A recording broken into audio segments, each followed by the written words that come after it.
সুপ্রিয় দর্শক মণ্ডলী, আপনারা দেখছেন ফ্রন্টলাইন। আমাদের সঙ্গে রয়েছেন আশরাফ কায়সার এবং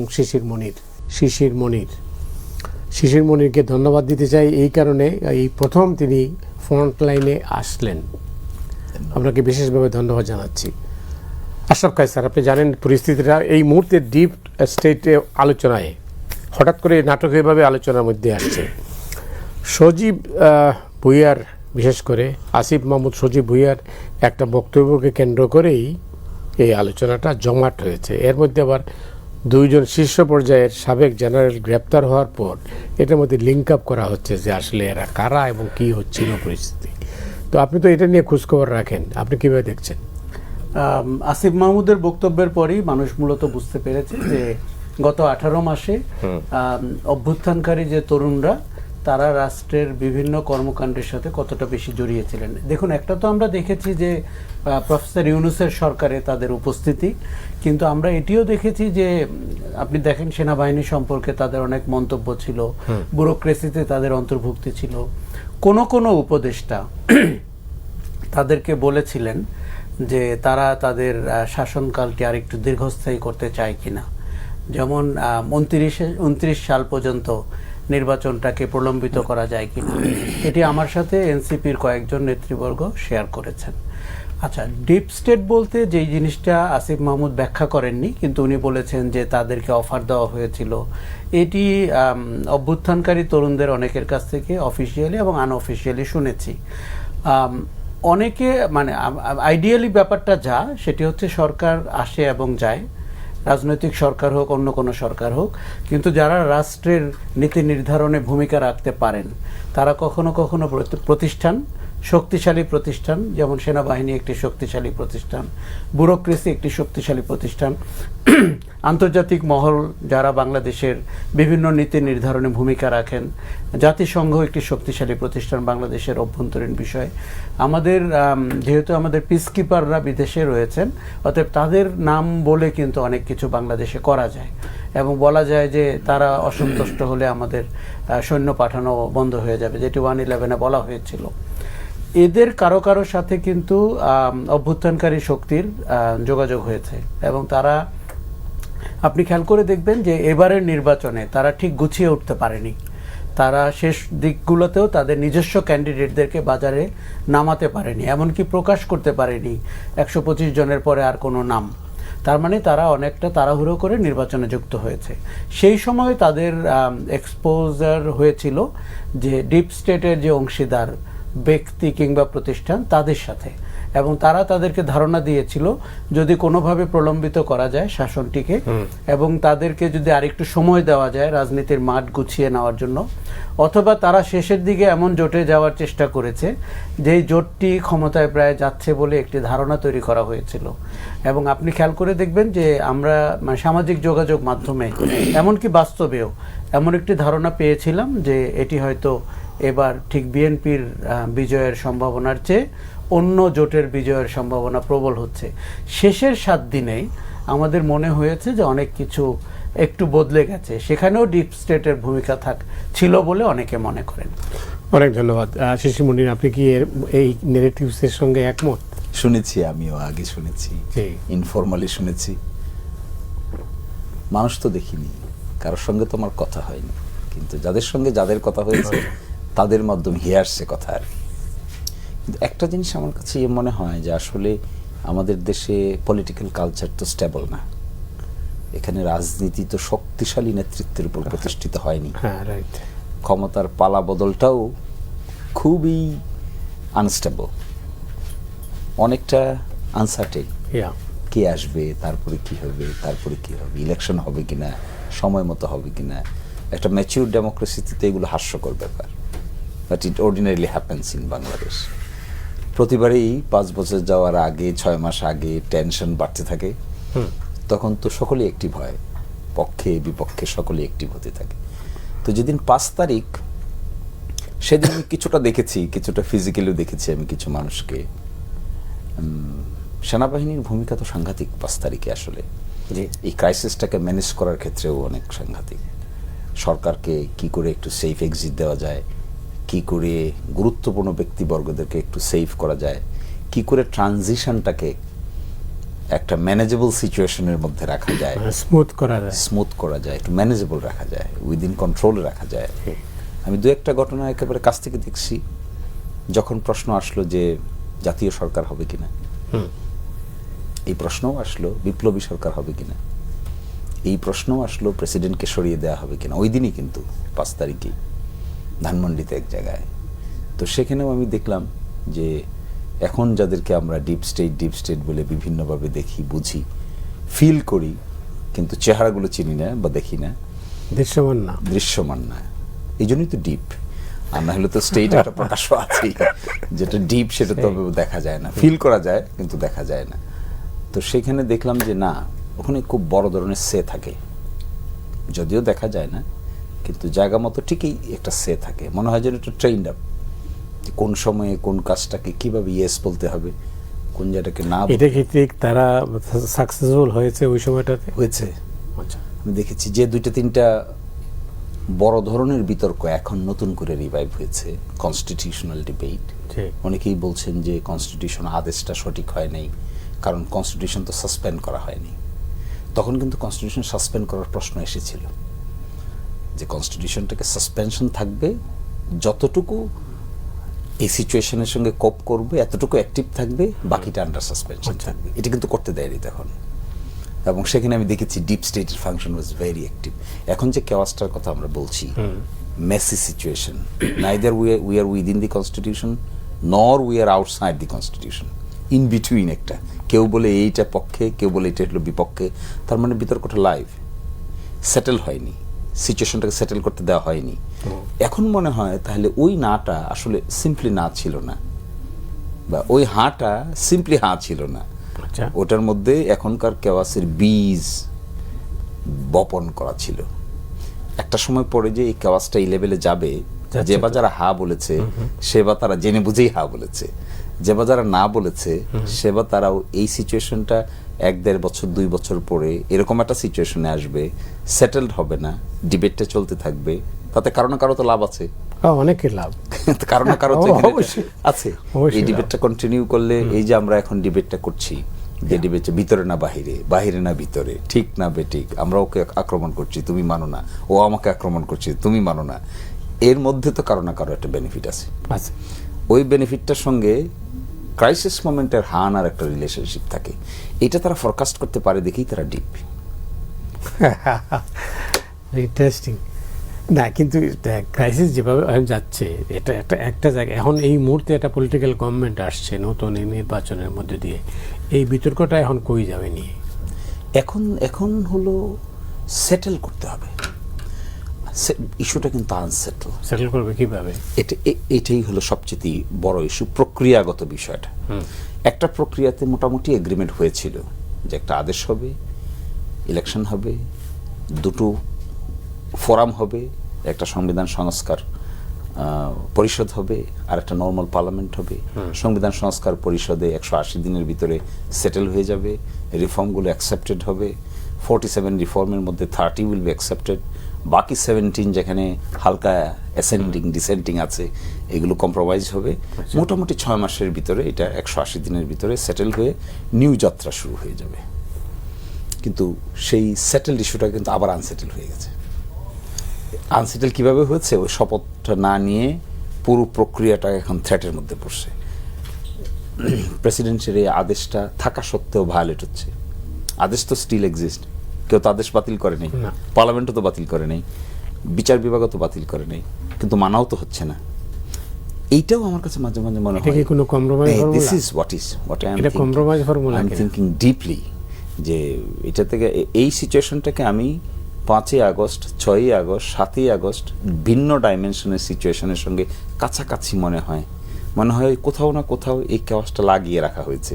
এখানেও ডিপ কিছু আছে কিনা, দ্যাট আই এম থিংকিং। আপনার কাছে আসছে এটা নিয়ে, মানে ক্রাইসিসটা কিন্তু ছিল, মাঝখানে ছিল না, এখন আবার আছে। তো এই অবস্থার মধ্যে দিয়ে এখন এই সংকট থেকে তো বড় সংকটের দিকে যেতে পারে, আপনার কি মনে হয়? নিশ্চিতভাবে যেতে পারে। এবং আপনি খেয়াল করবেন যে 5ই অগস্টে মানে ঘটনা যেন আর বেশি দূর না গড়ায়, তার জন্য কিন্তু তারা ইন্টারভেন করেছে। কারণ আপনি বিপ্লব করেছেন, গণ অভ্যুত্থান করেছেন, শেখ হাসিনা তার পর্ষদদের নিয়ে পালিয়ে গেছে, কিন্তু এটি বিপ্লবী সরকার হয়নি, এটি গণ অভ্যুত্থানের সরকার হয়নি। আপনি বিপ্লব করেছেন, সন্ধ্যার মধ্যেই এটি বঙ্গভবনে গিয়ে আলাপ করে রাষ্ট্রপতির অধীনে শপথ নিয়ে পরবর্তীতে এটি আবার একটি স্বাভাবিক নিয়মতান্ত্রিক সরকার হয়েছে। তার মানে হচ্ছে যে আগুনটি জ্বলেছিল সেটিকে আর বাড়তে দেওয়া হয়নি, অথবা সেটির ভেতর দিয়ে যে একটি পরিবর্তিত বাংলাদেশের চেহারা আপনি দেখতে চেয়েছিলেন সেটি আপনি দেখতে পারেননি, আপনি আবার একটি স্বাভাবিক প্রক্রিয়ার ভেতরে ঢুকেছেন। আসিফ মাহমুদ এই কথাটি তখন বলেছেন যখন উনি সরকারেও নাই, এমনকি পার্লামেন্টেও নাই, কিন্তু তখন কিন্তু বলেননি যখন তারা এই ধরনের ব্যক্তিবর্গ বা প্রতিষ্ঠানের সাথে এক্সপোজড হচ্ছিলেন। মতিবে আমাদের দেশে যেটি হয়, রাজনৈতিক প্রতিষ্ঠান অত্যন্ত দুর্বল, আচ্ছা, এবং রাজনৈতিক নেতৃবর্গ ম্যানেজমেন্ট ক্যাপাসিটিতে আরও দুর্বল। ফলে একটি শক্তি চেষ্টা করে পুরো খেলাটি তাদের হাতে দিয়ে দেওয়া নিরাপদ মনে করে না, এবং তারা মনে করে রাষ্ট্রের সব শেষে স্বার্থটি দেখার দায়িত্ব তাদের। তাই কিন্তু আশরাফ, এই রাজনৈতিক শক্তির মধ্যে যে অনৈক্য দেখছি আমরা, এর পরিণতি তো ভালো হবে বলে না, এর পরিণতি অবশ্যই ভালো হবে না, এবং অতীতেও হয়নি। আপনি খেয়াল করেছেন যে 1/11 কুশীলবদেরকে এখন গ্রেফতার করা হচ্ছে। আমরা কেউ একবার ভেবেছি 1/11 প্রেক্ষাপটটি কোন জায়গায় গিয়েছিল বাংলাদেশ? এই যে বিচারপতিদের বয়স বাড়ানো, ইয়াজউদ্দিনের অধীনে আপনার তত্ত্বাবধায়ক সরকার, দলীয় লোকজন ভরে ফেলা হয়েছিল, একটি নির্বাচন ডাকা হয়েছিল যেখানে অন্য বিরোধী দলরা অংশগ্রহণ করছিল না। প্রেক্ষাপটটি তো রাজনীতিবিদদের তৈরি করা, তারপরে যদি কেউ ইন্টারভেন করে, স্টেপ ইন করে, এটা কি তার দোষ নাকি যারা প্রেক্ষাপটটি তৈরি করেন তাদের দোষ? না, রাজনীতিবিদদের কেউ কেউ এটা উৎসাহিত করেছে, অফকোর্স উৎসাহিত করেছেন। এক অংশ তো দেখুন, আপনি যখন লগি বৈঠা হয়, আপনি যখন অরাজকতা হয়, আপনি যখন রাষ্ট্রের ললেসনেস টের পান, তখন অন্যের জন্য সুযোগ হয়ে যায় খুব দ্রুত ইন্টারভেন করার। আমি ধরে নিলাম বিএনপি সাংবিধানিক পরিষদের শপথ নিল না, যেটি সালাউদ্দিন আহমেদ বলেছেন সংবিধানে নেই। এটি যে সংবিধানে নেই এটি আমরা সবাই তো জানতাম। এবং আপনি সংবিধানের সংস্কার কি করে করবেন যদি আপনি সংবিধানের বাইরে একটি পরিষদের সদস্য হিসাবে কাজ না করেন? এটি খুব সাধারণ কথা। তা এখন বিএনপিকে একটা সৃজনশীল জায়গা বলতে হবে যে তারা কি করে, কতটুকু সংস্কার করতে চায়, কি করে করতে চায়। এই জায়গাটি আপনি যত সময় ক্ষেপণ করবেন, আপনি গতকালকে পার্লামেন্টের অধিবেশন দেখেছেন, আমার কাছে খুবই বিশৃঙ্খল অধিবেশন মনে হয়েছে। এবং এটি যদি গণতন্ত্রের চেহারা হয়, মানুষ খুব দ্রুত অতীতের সাথে তুলনা করতে শুরু করবে এবং এই শক্তিগুলোকে রিডিকুল করতে শুরু করবে। এখন পার্লামেন্টে সংস্কার নিয়ে আপনি আলোচনা করবেন নাকি দেশের সংকট নিয়ে আলোচনা করবেন? আজকে আমাদের যে চ্যালেঞ্জ, আজকে মধ্যপ্রাচ্য থেকে লোক ফেরত আসছে, আমরা তেলবিহীনভাবে গাড়ি নিয়ে বসে আছি, আপনার সামনে আরও অনেক চ্যালেঞ্জ তৈরি হচ্ছে, অর্থনীতির চ্যালেঞ্জ তো খুবই বড়। এইগুলো সমাধান হয়ে যাওয়ার কথা। আপনি কি বলতে চান যে এই মুহূর্তে এগুলো প্রায়োরিটি না? এগুলো প্রায়োরিটি পাচ্ছে না তো। কারণ আমি যদি পার্লামেন্টের দিকে তাকাই, পার্লামেন্টে প্ল্যাকার্ড দেখানো হচ্ছে রাষ্ট্রপতির ভাষণ নিয়ে। কোন রাষ্ট্রপতি? যে রাষ্ট্রপতি আপনার অনেক আগেই এই দৃশ্যপট থেকে বিদায় নেওয়া দরকার ছিল, কেন নেয়নি? যারা জড়িত ছিল তারা। উনি নিজেই তো বললেন পদত্যাগ করবেন নির্বাচনের পরে, কিন্তু উনি তো এখন বাতাস ঘুরে গেছে মনে করছেন। ওনার প্রেস সেক্রেটারি জয়েন করেছেন, তার ডেপুটিরা জয়েন করেছেন, বিভিন্ন জেলায় উনি তার নিজের জেলায় বেড়াতে যাচ্ছেন। উনি তো, আমার মনে হয় যে উনি আবার একটু গেড়ে বসার একটা পরিস্থিতি পেয়েছেন। বিএনপি বারবার সংবিধানের নামে যেভাবে কথা বলছে, তাতে হয়তো উনি অনেকখানি আশ্বস্ত হচ্ছেন যে তিনি তার টেনিয়রটা পূরণ করতে পারবেন, এরকম মনে হচ্ছে। এখন দেখেন, আমরা 18 মাসের একটা অস্থির সময় কাটিয়েছি, মানুষ অস্থিরতা নিতে চাচ্ছে না। কাজেই সংসদে আপনাকে সমাধানে আসতে হবে। সংবিধানের পরিবর্তনগুলো আপনি কি করে করবেন, সংস্কারটি আপনি কি করে করবেন। এই যে সাংবিধানিক প্রতিষ্ঠানের নিয়োগের ব্যাপারটি, সেটি কি আমরা চেয়েছিলাম যে এইভাবে নিয়োগ হোক? দুর্নীতি দমন কমিশন, এমনকি বাংলাদেশ ব্যাংকের গভর্নর, অবশ্যই চাইনি, কিন্তু তার তো কোনো প্রোটোকল দাঁড়ালো না। এই যে অধ্যাদেশের ব্যাপারে আপনি বিচার বিভাগের ব্যাপারে কি কি সিদ্ধান্ত নেবেন, কোন কোন অধ্যাদেশ রাখবেন, কোনটা বাতিল করবেন, নতুন করে আইন করার একটি আশাবাদ ছড়িয়ে আপনি যদি ইতিমধ্যে তৈরি হওয়া অধ্যাদেশগুলো বা আইনকে বাতিল করে দেন, মানুষ কিন্তু আবার হতাশ হবে। তখন প্রশ্ন উঠবে যে আসলে কি আমরা একটি গণতান্ত্রিক শাসনের জন্য উপযুক্ত কিনা, আমরা উপযুক্ত কিনা, এই নিয়ে তো বিতর্ক হতে পারে। নিশ্চিতভাবে বিতর্ক। দেখুন আমাদের একটা জিনিস আমি বলি, এখান থেকেই জবাবটা নিই। জবাবদিহিতার জায়গাটি কোথায়? এই যে মানুষজনকে আমরা কিন্তু এই সরকারের আপনি জানেন যে ক্যাবিনেটের অনেক সদস্যকে মনে হচ্ছে যে তারা নিজেরাই তাদের কথাবার্তা, লাগামহীন কথাবার্তা দিয়ে এই প্রশ্ন তুলেছেন যে তার জবাবদিহিতার জায়গা কোথায়। ধন্যবাদ।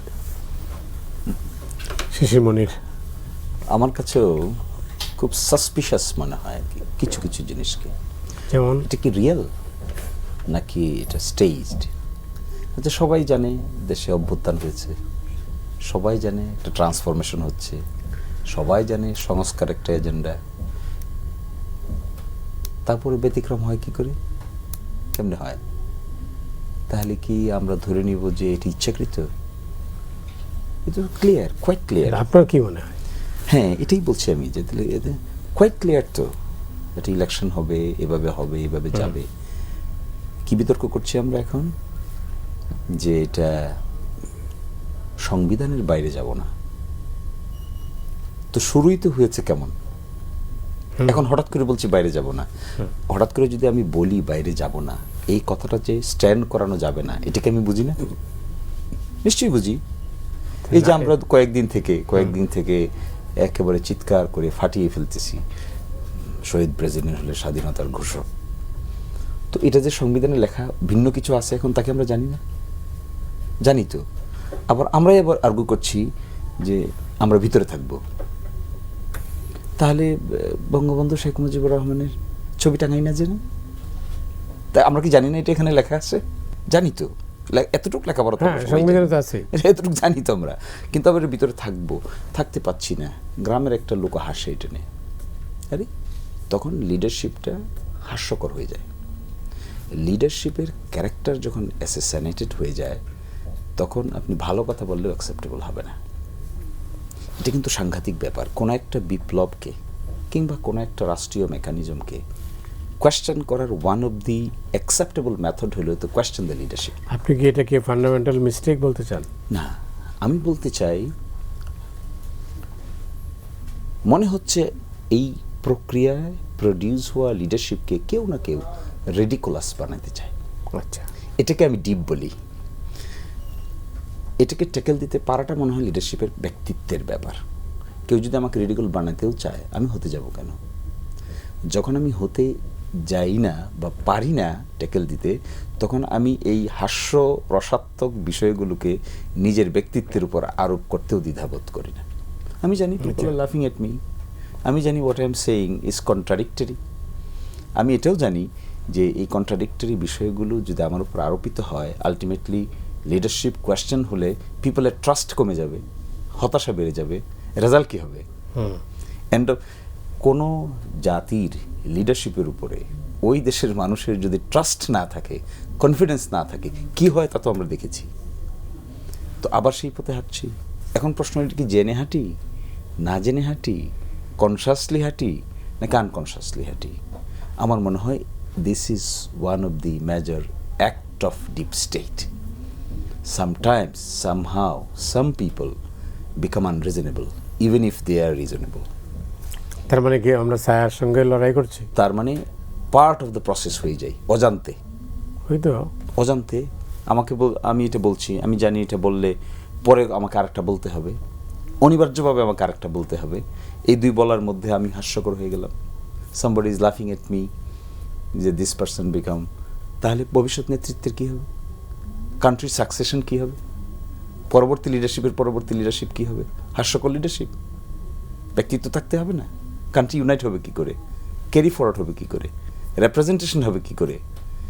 এখন কোন একটা পত্রিকা, সুপ্রিম কোর্টের চিফ জাস্টিস যদি হাস্যরসাত্মক লোক হন, তাহলে what would be the ultimate value of the supreme court? কী হবে এটা? যদি একটা রায় পছন্দ মতো একবার দিলেন, বাতাস ঘুরে গেল আরেকটা দিলেন, আবার বাতাস ঘুরে গেল আরেকটা দিলেন, then what would be the approach? ব্র্যান্ডটা কী দাঁড়ায়? পার্সোনালিটিটা কী দাঁড়ায়? এইভাবে যখন প্রতিষ্ঠানগুলোর হেডরা ধ্বংস হয়, আমরা দেখেছি না গেল সময়গুলোতে নির্বাচন হতো, প্রধান নির্বাচন কমিশনার কী বলতো, সবাই হাসতো। হাসতে হাসতে হাসতে এমন এক পজিশন চলে গেছে, দেশের সবচাইতে বড় ইলেকশন মেকানিজমের বড় প্রতিষ্ঠানের হেডকে নিয়ে পিপল লাভ। না, এই জন্য আপনি কাকে দায়ী করবেন? এই জন্য আমি প্রধানত দায়িত্ব ব্যক্তিত্ব, সংশ্লিষ্ট ব্যক্তিত্ব, কনসাসলি এগুলোকে অ্যাভয়েড করে ট্রাস্টওয়ার্থি, ক্রেডিবল কথাবার্তা, অ্যাটিচিউড না থাকলে বারবার হোঁচট খেতেই হবে।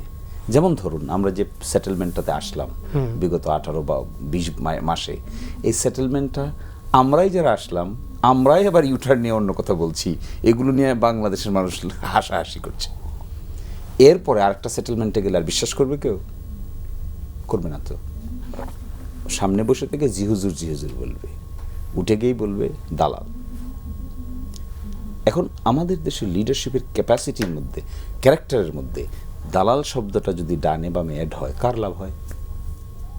কার লাভ হয়? আশরাফ খান স্যার। তাতে করে আপনার একটু ভালনারেবল হয়ে থাকে সব সময়। দেখুন, আপনি যখন সরকার গঠন করেন, মানুষ কিন্তু ভোটের দিন পর্যন্ত তার রোল প্লে করে, তারপরে কিন্তু তার আর কোনো রোল নাই। তখন আপনার প্রতিদান দেওয়ার কথা, সুশাসন দিয়ে সরকার গঠন করে। সেই জায়গাটিতে যদি আপনি ফেল করতে থাকেন, এটির দায় কিন্তু জনগণের না। তখন আপনি জানেন যে চারপাশে অনেক ধরনের শক্তি জড়ো হয়, তারা সব কিন্তু আপনার ভালোর জন্য জড়ো হয় তা না, তারা আপনাকে খারাপের জন্যও জড়ো হয়। কাজেই আপনাকে খেয়াল রাখতে হবে যে আপনি আপনার লক্ষ্য অনুযায়ী এগুচ্ছেন কিনা, নাকি ইতস্তত করছেন, বিভ্রান্ত হচ্ছেন, হোঁচট খাচ্ছেন। ধরেন, সংবিধানের কথা আমাদেরকে সবচেয়ে বেশি বলেছিল শেখ হাসিনা, যিনি বলেছিলেন যে সংবিধানকে রক্ষা করার জন্য উনি বিনা ইলেকশনে ক্ষমতায় থেকে গেছেন। কাজে সংবিধান নিয়ে কথা বলে আপনি যদি জনগণের অধিকারের জায়গাটিকে ব্যাহত করেন, কিংবা তার আশা আকাঙ্ক্ষার যে সুশাসন সেটিকে উপহার হিসেবে না দেন, তাহলে কিন্তু এটি মানুষের কাছে ভালো হবে না। এখন আমরা 18 মাস ব্যয় করেছি এবং আমরা একটি ঐক্যমত্যে এসেছিলাম যে এইভাবে নির্বাচনটি হবে, এইভাবে গণভোট হবে, এইভাবে সংস্কারটি হবে। এখন আপনি যদি খোল নলচে বদলে ফেলেন, তাহলে আপনাকে একটি বিকল্প প্রস্তাবনা উপস্থাপন করতে হবে এবং সেটি কি করে বাস্তবায়িত হবে সেটি বলতে হবে। আমার ধারণা বিএনপি সরকার এই জায়গাটিতে অনেক সময় ক্ষেপণ করছে এবং এটি তাদের রাজনীতির জন্য ভালো না, দেশের জন্যও ভালো না। কারণ দেখুন, এই সরকারের অনেকেই আছেন অত্যন্ত অভিজ্ঞতায় কম, সংসদেও নবীন। কাজেই তাদেরকে খুব ভালো সুচারুভাবে চিন্তা করতে হবে যে অন্য কোনো শক্তি আপনার সুবিধা পেয়ে যাচ্ছে কিনা। আপনি জানেন যে এই সমাজের একটি আলোচনার বড় অংশ আওয়ামী লীগের ভবিষ্যৎ। আওয়ামী লীগের রাজনৈতিক ভবিষ্যৎ কি, তার চর্চার জায়গাটি কোথায়। এবং আমরা যে 18 মাসে দুটি শব্দ বলেছিলাম, একটি হচ্ছে বিচার, আরেকটি হচ্ছে সংস্কার। আপনি খেয়াল করেছেন যে বিচারের জায়গাটি চাপা পড়ে গেছে, এখন কোথাও বিচারের কোনো আলোচনা আর নাই। এই অর্থে নাই কারণ অনেক ঘটনা সামনে চলে আসছে। তাহলে যারা গণহত্যা করলো, যারা আমার অধিকার হরণ করলো, যারা লুটতরাজ করলো, ব্যাংক লুট করলো, তাদের বিচারের দায়ভার এই সরকার অ্যাজ এ কন্টিনিউয়েশন কোন জায়গায় দেখছে। এখন আমি এটিও মানি যে তারা তাদের আপনার বঞ্চিত মানুষদেরকে কখনো অ্যাটর্নি জেনারেল করবেন, কখনো ট্রাইব্যুনালের চিফ প্রসিকিউটর করবেন, এমনকি বাংলাদেশ ব্যাংকের গভর্নরও করবেন। এটি নিয়ে আমার সমস্যা নেই, কিন্তু দে গট টু ডেলিভার। সেটি কি তারা দিতে পারছে কিনা, নাকি আমরা আরেকটি মাত্র 1-1.5 মাসে তো আর বোঝা যায় না। প্রথম কয়েক সপ্তাহেও কিন্তু মতি ভাই আপনি সবচেয়ে বেশি সুযোগ পান আপনার সম্পর্কে ধারণা দেওয়ার, যে আপনি ইউমেন বিজনেস অর নট।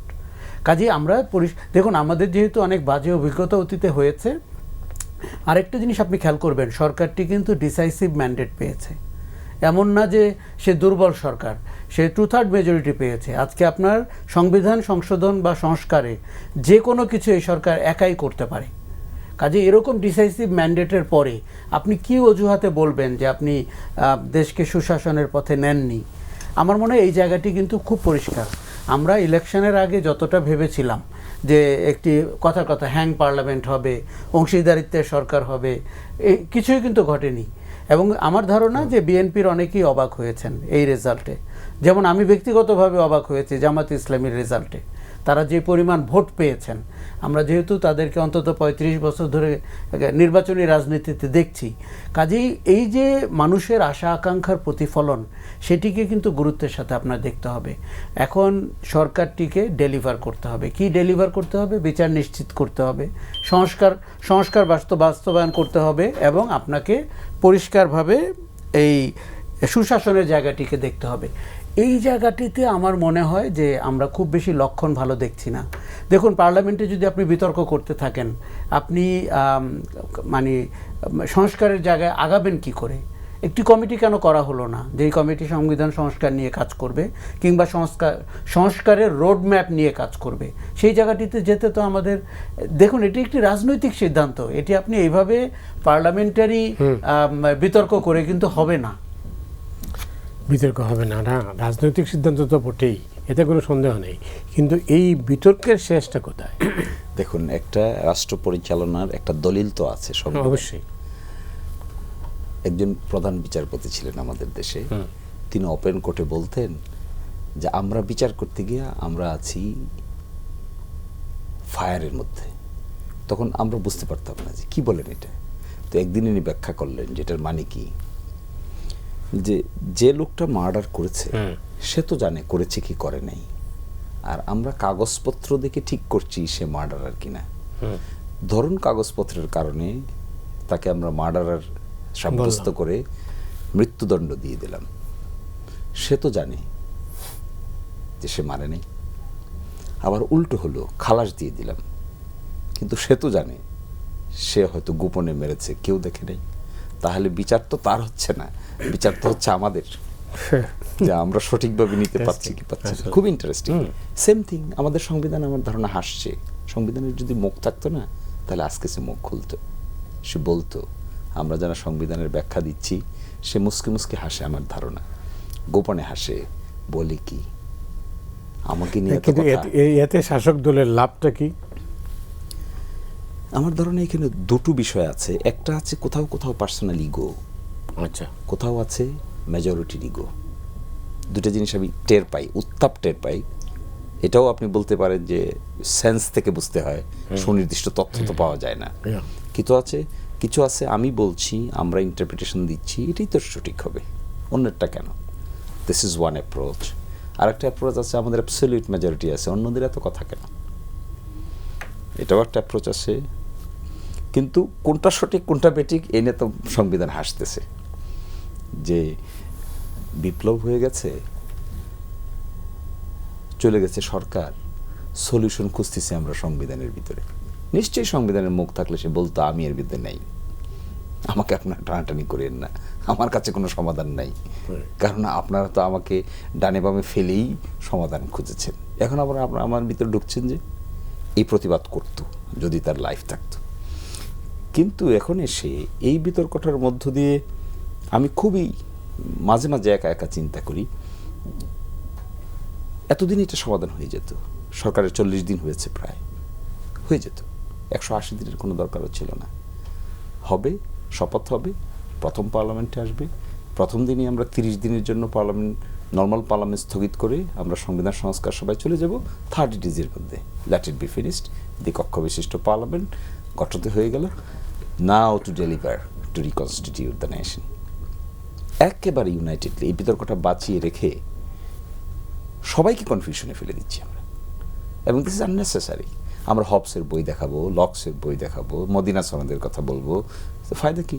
বললাম, কিছু তো বাগ্মিতা প্রকাশ হবে, কিছু ক্যাপাসিটি বিল্ড আপ হবে, কিছু লোকের ক্যাপাসিটি কাটছে, কার কত বেশি ক্যাপাসিটি আছে এটা প্রমাণিত হবে। এন্ড অফ দ্য ডেতে বাংলাদেশ ক্ষতিগ্রস্ত হবে। এটা রাইট অ্যাপ্রোচ না। শিশিরমণি, অনেক ধন্যবাদ। এই পর্যায়ে দর্শক, আমরা বিরতিতে যাচ্ছি, ফিরছি খুব তাড়াতাড়ি, আমাদের সঙ্গেই থাকুন।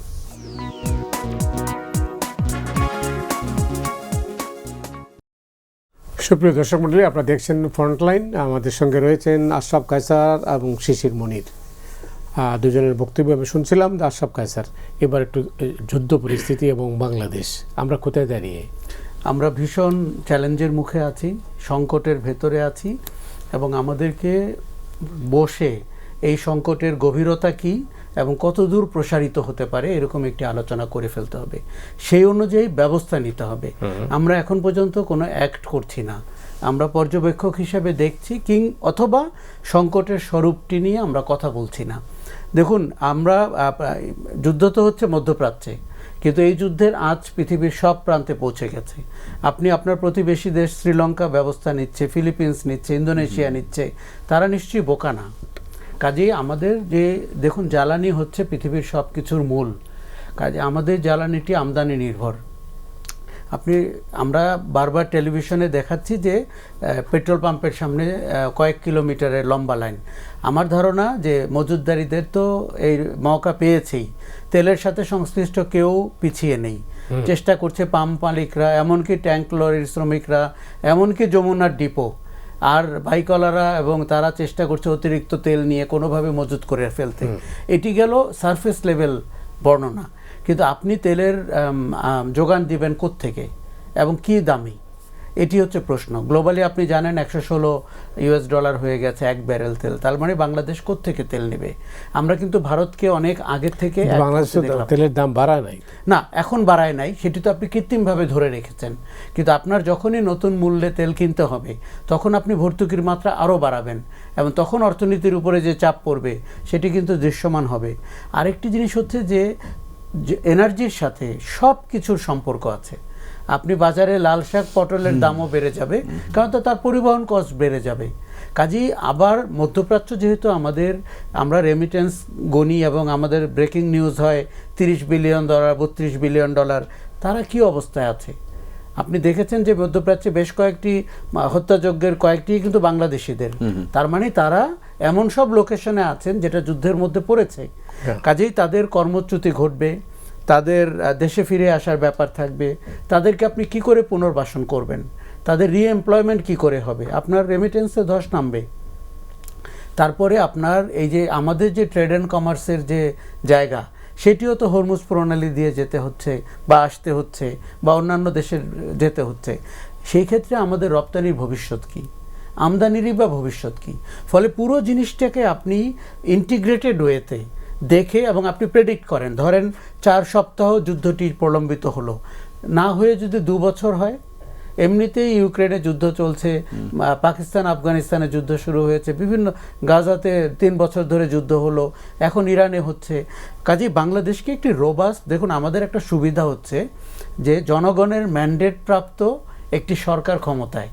এটি অন্তর্বর্তী সরকার থাকলে কিন্তু আমি এভাবে বলতে পারতাম না। আপনার দারুণ ম্যান্ডেট রয়েছে, কিন্তু আমরা তো সেই ভিশনারি প্ল্যানিংটা দেখতে চাই। এটার পর্যালোচনা কে করছে? এই যে এটার অর্থনৈতিক চ্যালেঞ্জের জায়গাটি কত বিস্তৃত, তার রাজনৈতিক চ্যালেঞ্জের জায়গাটি কত বিস্তৃত। আপনি মার্কিন যুক্তরাষ্ট্রের সাথে এমন এগ্রিমেন্ট করেছেন অন্তর্বর্তী সরকার বিদায় নেওয়ার আগে, এবং সেই যিনি এগ্রিমেন্ট করেছেন তাকে আবার এই সরকারে আপনি পররাষ্ট্রমন্ত্রী করেছেন।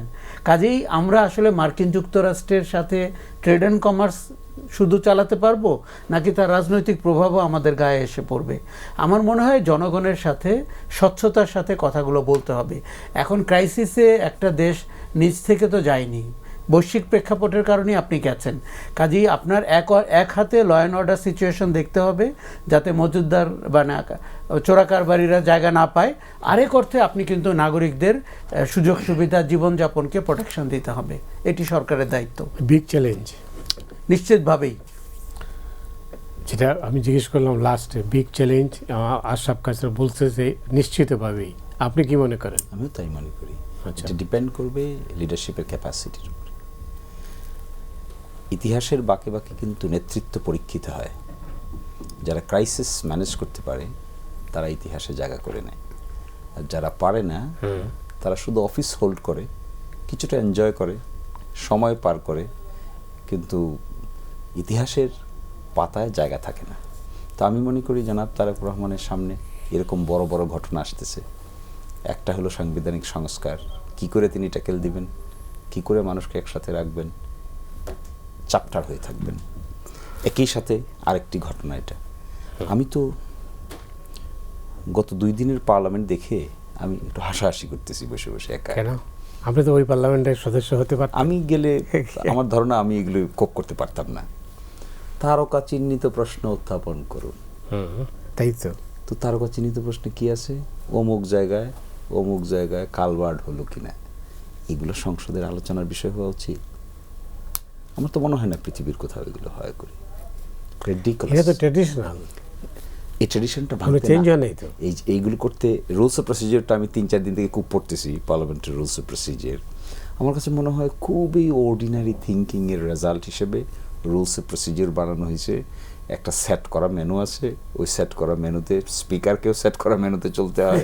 সেখানে কি আলোচনার বিষয়তে উঠে একজন পার্লামেন্ট মেম্বার দাঁড়িয়ে বলছেন, আমার বাড়ির পাশে অমুক জায়গা থেকে অমুক জায়গার রাস্তা এখনো ভঙ্গুর অবস্থায় আছে, মাননীয় মন্ত্রী আপনি উত্তর দেন। Should it be the function of the parliament? পার্লামেন্টের ফাংশন হওয়া উচিত ছিল how to tackle the national crisis at this stage. আমি দেখেছি জরুরি গুরুত্বপূর্ণ প্রশ্নের ৬২ বিধিতে একজন একটা নোটিশ দিয়েছিলেন এই ব্যাপারে আলোচনা করার জন্য। স্পিকার সাহেব দেখলাম এটাকে রিজেক্ট করে দিয়েছেন। এটা তো হওয়া উচিত ছিল ফার্স্ট প্রায়োরিটি, যে হাউ টু। একটা মুলতবি প্রস্তাব অবশ্য একটা অ্যাকসেপ্ট করেছেন, আগামীকালকে এটা আলোচনা হবে। আরেকটা মুলতবি প্রস্তাব এখানে আসছিল, কিন্তু সাংঘাতিক ব্যাপার তো। কি করে এটাকে আমাদের রেমিটেন্সের উপর প্রভাব পড়বে, এই লাইনে যারা এক্সপার্ট আছে তাদের সঙ্গে কথা বলতে হবে, দেশি বিদেশি লোক যারা এঙ্গেজ করতে হবে, আমাদের অরিজিনেটেড মানুষরা পৃথিবীর বিভিন্ন জায়গায় ডিপ্লোমেসিতে গুরুত্বপূর্ণ ভূমিকা রাখছে, তাদেরকে এখানে কল করা দরকার, তাদের সঙ্গে কনসাল্ট করা দরকার। এটার নাম তো স্টেটসম্যানশিপ। যে পার্লামেন্টের কথা বলছেন বা এগুলো এই কাজ না, কিন্তু এটা কি অনভিজ্ঞতার ফসল না, মানে এটা ট্র্যাডিশনাল। এখন ধরেন একটা আপনি ট্র্যাডিশনালি চলছেন, ট্র্যাডিশন ব্রেক থ্রো করে কারা? যাদের সত্যিকার অর্থে ওই ধরনের লিডারশিপ থাকে। আর আরেকটা হলো তো সেট করা মেনু আছে, এটাই মানবেন। সবাই হাত তুলে দাঁড়ায় বলবে আমার বাড়ির পাশের কালভার্টের ডান দিকের রডটা ঠিক নাই, তো মাননীয় মন্ত্রী বলেন এই রডটা কবে লাগবে। তো দিস আর something the function of the sometimes আমি দেখি যে লোকাল গভর্নমেন্টের যে ফাংশন, এটাকে টেনে নিয়ে এসে we made it as a national গভর্নমেন্টের ফাংশন। এগুলো কিন্তু খুবই হাস্যকর ব্যাপার। তো আমি মনে করি এই বিষয়টা পার্লামেন্টের ভিতরে এত এক্সটেন্সিভ আলোচনা হওয়া প্রয়োজন হলে সামটাইমস আমি দেখেছি বিদেশের পার্লামেন্টগুলোতে পার্লামেন্টারি প্রসিজিয়ারের মধ্যে এক্সপার্টদেরকে নিয়েও ডিসকাশন হয়, বিভিন্ন কমিটিতে রাখা হয়, তাদের ওপিনিয়ন নেওয়া হয়। তখন আমরা বুঝতাম যে leadership is really A Statesman, রাষ্ট্রনায়ক। তো এটা তো শুধুমাত্র একটা গভর্নমেন্টের হেড, তাহলে তো আপনি ইতিহাসের পাতায় জায়গা পাবেন না। আপনাকে ইতিহাসে পার্লামেন্টের ফ্লোরে নন এমপিরা কি বক্তব্য রাখতে পারেন? আমি বিদেশে দেখেছি রাষ্ট্র চাইলে পারেন স্পেশাল সার্কামস্টেন্সেস। একটা বিধান এখানে আছে যেটাকে বলা হয়, মানে আপনার শুধু বৃহস্পতিবারে যারা বেসরকারি লোকদের ফ্লোর থাকে। আমি আরেক জায়গায় দেখেছি, ইংল্যান্ডের পার্লামেন্টে দেখেছি, সার্টেন সংখ্যক অফ পিপল সিগনেট করে যদি কাউকে নমিনেট করে তাদের কথা পার্লামেন্টে বলতে পাঠান, তাহলে they are being given access to see the parliament in extremely urgent situation. তো আমি ভেবেছিলাম, আমি এখনও ভাবি যে এই পার্লামেন্টটাকে শুধুমাত্র ট্র্যাডিশনাল মেকানিজমে ব্যবহার করলে যিনি এখন সরকারের প্রধান আছেন তার নেতৃত্বটারও ইন্টারন্যাশনাল একটা পার্সপেক্টিভ হবে না। আমি ব্যক্তিগতভাবে কথা বলতে আমার বেশি ভালো লাগে, কারণ তিনি সরকারের প্রধান, তিনি ডিজাইন করবেন যে এই সমস্ত ক্রাইসিসগুলোকে মোটা দাগে কীভাবে অ্যাড্রেস করবেন। আমি যাদের কাছে আইন শিখেছি, ব্যারিস্টার আব্দুর রাজ্জাক আর খন্দকার মাহবুব হোসেন, ওনারা পড়তেন আইন, প্রবলেম একটা আসলো, স্কোয়ারলি তো সলিউশন লেখা নেই এখানে, তখন আমাকে বলতেন রাখো আইনের বই, কিপ ইট এ সাইড। তা আমি তো অবাক হইতাম যে বই ছাড়া কোথা থেকে সলিউশন পাবেন sir? Was A less thing, prepare an exceptional application. কিসে এক্সেপশনাল অ্যাপ্লিকেশন? খন্দকার মাহবুব হোসেন সাহেব একদিন আমাকে বললেন একটা দরখাস্ত লেখো, আমি একজন কন্ডেম সেলের আসামির সঙ্গে দেখা করার জন্য জেলে যেতে চাই। আচ্ছা, it never happen in Bangladesh, nor even in the subcontinent, যে একজন lawyer before conducting his case he wants to meet the condemned cell prisoner, যিনি নাকি অ্যাওয়েটিং টু বি হ্যাংড। তো আমি বললাম স্যার এটা বুদ্ধি কোথা থেকে আসলো? চিন্তা করবা না, if there is a crisis there is a solution. এইগুলো দেখতে চাই আমরা রাষ্ট্রীয় মেকানিজমের মধ্যে থেকে।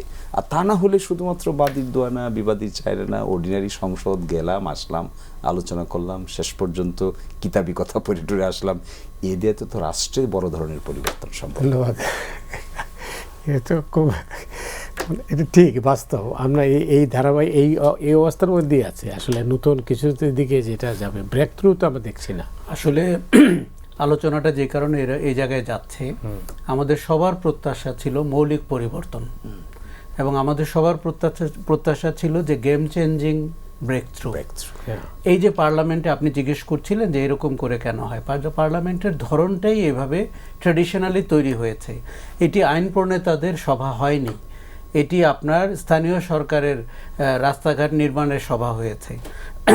ফলে কোনো পার্লামেন্ট মেম্বারকে কিন্তু কার্যপ্রণালী বিধি অথবা পার্লামেন্টের রিচুয়াল অথবা আগের যে ভালো গুড কেস এক্সাম্পল আছে সেটি পড়তে হয় নাই। তারপরে আবার আমরা ৭০ অনুচ্ছেদ দিয়ে তাকে এনশিওর করেছি যে তিনি তার দলের প্রতি অস্বাভাবিক রকমের অনুগত থাকবেন। এই যে আমরা যে অগাস্টে যে পরিবর্তনটি হয়েছে, মানুষ সবচেয়ে বেশি পরিবর্তন চেয়েছে রাজনীতির এবং সরকার ব্যবস্থাপনার। কারণ সেই দুটি পরিবর্তন আপনি আমাকে না দিয়ে আমরা কি হাসিনার পরিবর্তে আরও একটি সরকারের জন্য জুলাই অভ্যুত্থান ঘটিয়েছিলাম? যে আওয়ামী লীগ সরকার পালিয়ে যাবে, বিএনপি সরকার গঠন করবে, জামাতে ইসলামী যারা 13-14 সালে ঘূর্ণিঝড়ের মুখে পড়েছিল তারা শক্তিমত্তা অর্জন করে অনেক কিছু করবে। এই কি পরিবর্তন? আমার ধারণা আমরা যেটা বেইমানি করেছি সেটা হচ্ছে মানুষের সাথে রাজনৈতিক দলগুলো বেইমানি করছে। কেননা তারা তাদের জীবন দিল, কিন্তু তারা 1400 লোক জীবন দিল, 27,000 লোক পঙ্গু হলো, এবং আমি অনেককে চিনি তার সারা জীবনের জন্য অন্ধত্ব বরণ করেছে। সে কি পেল বাংলাদেশ রাষ্ট্র থেকে? সে তো এমপিও হয় নাই, মন্ত্রীও হয় নাই, বিরোধী দলের নেতাও হয় নাই।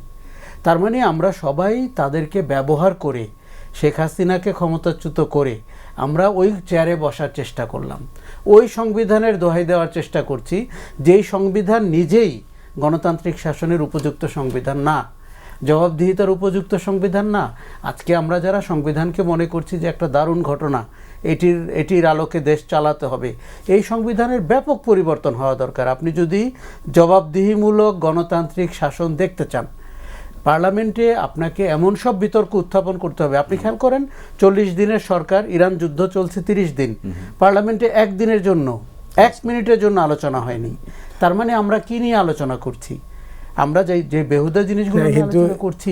এটা তো বিরোধী দলও তো সেই দাবিটা না, বিরোধী দলের একটা রাজনীতি আছে। বিরোধী দল পারলে সংস্কারের বিষয়টিকে 5 বছর টেনে নিয়ে যাবে এবং রাজপথে আন্দোলন করবে এবং প্রমাণ করবে যে বিএনপি সংস্কার চায় না। আগেই বলেছিলাম বিএনপি মনে সংস্কার চায় না, মুখে লজ্জা করে একটু সংস্কার। তো বিএনপি কেন সেই ফাঁদে পা দিচ্ছে? বিএনপি দেখুন, ইউনূস গভর্নমেন্ট থাকার সময় আমরা বলেছি যে বিএনপি সংস্কার না চাইলে 31 দফা কে দিয়েছিল? বিএনপি সংস্কার না চাইলে 7 মাস ব্যাপী আলোচনায় তো তার প্রতিনিধি দল ছিল, তারা তো নোট অফ ডিসেন্টও দিয়েছে। তার মানে তারা সিরিয়াস ছিল যে যেগুলো নোট অফ ডিসেন্ট দেয়নি বাকিগুলোতে আমরা একমত। বিএনপি তার ম্যানিফেস্টোতে তো এই কথাগুলো বলেছে। কাজেই আপনি বিএনপি সংস্কার চায় না, I am the last person to believe. কিন্তু বিএনপি কোনো একটি ছকে পড়েছে, তাকে কেউ একটি বুদ্ধি দিয়েছে যে এভাবে থাকলে আবার নির্বাচিত হওয়া যাবে, দীর্ঘস্থায়ীভাবে ক্ষমতায় থাকা যাবে। এই স্বপ্ন কিন্তু খুব দ্রুত দুঃস্বপ্নে পরিণত হয় বাংলাদেশে। অনেক ধন্যবাদ। আর 1 মিনিট আছে, শেষ করব। এইটাই মানে এই পরিবর্তনটা কি তাইলে আমরা ওই যেটা যে হতাশার কথা বললো, হতাশায় ডুবে যাবে না? এখন খুবই অল্প সময় পার হয়েছে, আমাদেরকে হয়তো আরো অপেক্ষা করতে হবে, কিন্তু আমাদের এক্সপেকটেশন হবে যে ট্র্যাডিশনটাকে ব্রেক করবেন, ইনোভেশন আসবে, ক্রিয়েটিভিটি আসবে, পার্লামেন্টের ভিতরেও আসবে, পার্লামেন্টের বাইরেও আসবে। এটার জন্য প্রাইমারিলি রেসপন্সিবল হবেন প্রাইম লিডারশিপে যারা আছেন তারা যদি এই কাণ্ড ঘটাতে পারেন তাহলে বাংলাদেশের মানুষের আস্থার জায়গাটা ফার্ম হবে। এটা না করতে পারলে দ্রুতই হতাশা হবে। That is what is my expectation. হতাশা না হোক, আমরা সবাই চাই যে একটা কিছু হোক, ভালো কিছু হোক, তাই তো? আশরাফ স্যার, আপনাকে অনেক ধন্যবাদ। আপনাকে শিশির মনির, আপনাকে আবারও ধন্যবাদ এই আলোচনায় অংশ নেওয়ার জন্য। দর্শক, আমরা দীর্ঘ সময় ধরে দুজনের বক্তব্য শুনলাম, আজ এখানে শেষ করছি। আপনারা সবাই ভালো থাকুন।